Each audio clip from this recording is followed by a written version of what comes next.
Today I will show you what's in my all-purpose seasoning that I use in most of my videos.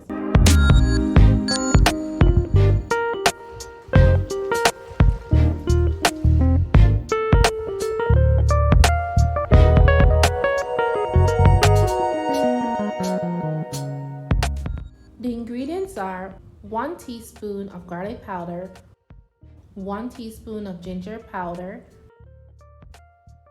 1 teaspoon cayenne pepper, 1 teaspoon paprika, 1 teaspoon of onion powder, 1 teaspoon of black pepper, 1 teaspoon dried thyme, 1 teaspoon of salt, half teaspoon of allspice.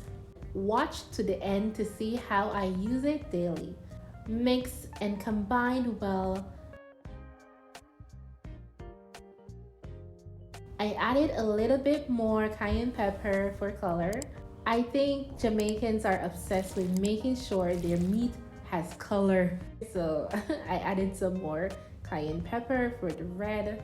You can place your all-purpose seasoning in a jar and use it whenever you want. If you like a specific herb or spice, add it. I used my all-purpose seasoning for my brown stew chicken recipe. Check out the full video, like, share, and consider subscribing to my channel.